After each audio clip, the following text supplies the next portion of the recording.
What you cooking, Roch? Whatcha cooking, Roch? What's up, guys, and welcome to my channel, What You Cooking, Roch. Alright, let's get started. Alright, so I didn't already blend up my ingredients. You already know we getting ready to make a curried beef patty, okay? Now, I ain't saying that I'm the best, or this is the authentic way, but this is a recipe that I got when I was on a trip to Jamaica at a retreat, and the cook there gave me his recipe. Now, this was about 5 years ago, okay? So, let me enough talking. So, I got my curry mixed in with my salt, 2 cups of flour. I have the descriptions in the, below, okay, y'all? Now, I've already added in a shortening. We got our butter, and we just gonna get a good mushing, alright? Now, we got our water to the side of the cup here that I got, and you don't need much water either, alright? Now, like I said, I ain't say I'm, the best at this here, but, let's add in the water here. You just want to add that in a little by little, but this is actually like my 4th time making it, so, and I just had a taste for a beef patty. I didn't want none of those frozen patties that you get in the store there. I just wanted to make them refreshing, because it's easy to do. It's not a lot of ingredients, alright? So you just want to add in your cold water slowly, and like I said, I'm doing a curry dough, so alright, you want to blend that in really well. Alright, just give it. Now the trick is the dough, and that's why it takes practice doing it. I wasn't raised by my granny in Jamaica watching her make these. I've been making them all my life. Like I said, it's only like my 4th time, so, but I think I'm getting better at the dough.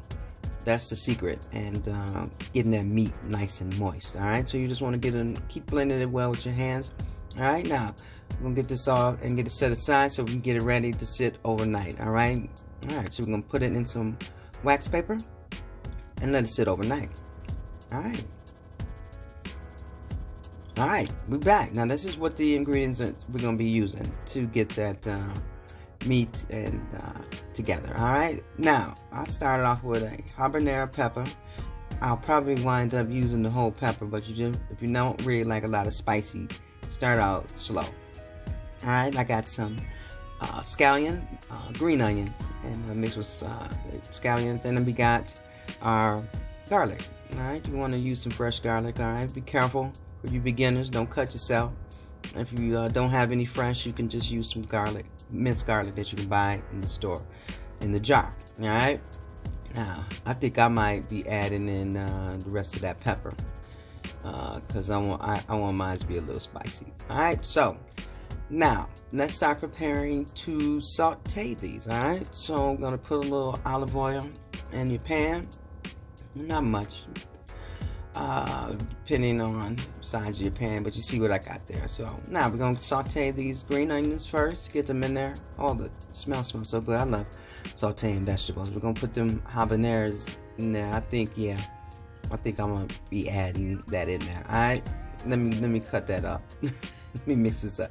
All right, yeah, I'm going to need it to be just a tad bit, little bit more spicier. All right, so don't be bold now for you people that don't like the spiciness. Okay, so we're gonna mix that around. All right, now I got this at a medium heat. Okay, you don't want to burn it. Just kind of want to get that olive oil mixed in there really well, and the flavors blending really good. It smells really good too. All right, now I'm going to add in the garlic. All right, you want to put that in last because you don't want to burn it. All right, let's move on. We got our ground beef. You want to use 1.5 pounds of ground beef, lean, preferably if that's what you would like to have. If you don't, just make sure you drain that grease off. All right. So I was talking, but I added in some curry and some thyme. But like I said, we'll have those ingredients in the description. And that's it. Just a couple of ingredients, but it's real simple.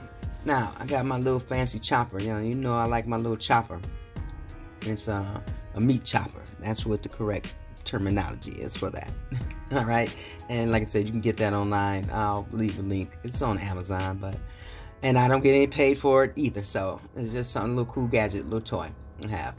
All right, so now I got to add in a little more seasoning in mine, and I love this Troublicious seasoning, so I'm gonna add a little bit of that in there, and I'm gonna add a little bit more curry into my meat. All right, so we're just gonna Mix that all in with the veggies. Now, like I said, I've had this recipe. This is about 5 years old. I see that there's a lot of variations of it now, and really good variations, you know, but this is just what I'm doing. All right, now you're gonna have to have some breadcrumbs. Now, I didn't have any plain breadcrumbs. I had so I had to dry out some old bread that I had. I crushed up there. Okay. All right. So you just want to give that a blending. Now you also, you noticed I put in some beef broth. You also, that's what you're going to need for the meat sauce, meat as well. All right. I'm going to add in a little more. Now, as far as those breadcrumbs, you know, you want to use plain. Don't put no Italian breadcrumbs into your Jamaican beef patty. That's all I need to say. Okay. Now we got a little brownie. Now this is just to give it a little coloring. Brownie doesn't really have much of a taste, but I learned this guy who like over 1 million views of his patty.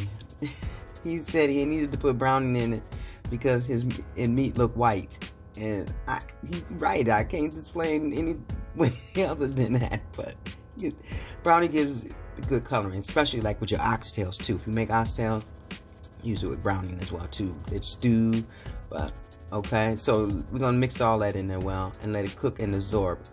All right. So while that's doing that, we did that. You see that meat? Oh man, it's good. Oh, it smells really good. I think we probably could have got a little more moist, but let's get these patties ready. All right. So this is how I learned. You just put a line down the middle of it, make a half a moon like so, and then you're gonna put your filling in the middle. All right. Alright, and then you just want to fold it over, but don't be a goofball like me and keep forgetting to put the egg wash in there to seal it. Okay, haven't made it in a while, but it's okay. That's how you learn. Alright, so you just want to pinch the sides down to seal it a bit. Okay, easy. Half a moon. There you go, pinch it. Now, once we get a nice seal on it, we're going to use a pizza cutter, whatever you got, a knife. But if you have a pizza cutter, it'll make it a whole lot easier. You just kind of shave off the end there a little bit and just pinch it down with your fork. Give it a nice seal, nice presentation too. But you don't want to go all the way through. Just get it to where it's sealing and don't puncture the meat. All right. Okay. See what we've done there? All right. So I'm gonna put it on the plate. All right, and then we're gonna finish up the rest of these. Okay. Now again, you want to go down the middle, do a little half a moon, fill it up, and don't forget to put the egg wash on there, like I just did again, and then seal it. Alright. Now this is what you want. You want to give it a little light brushing with some egg white. Now we're going to put it in the oven at 400 degrees. That's what temperature I'm using because of the temperature of how my oven is. And plus I have it a pizza pan which with air, like gets the air to cook the bottom of it. All right.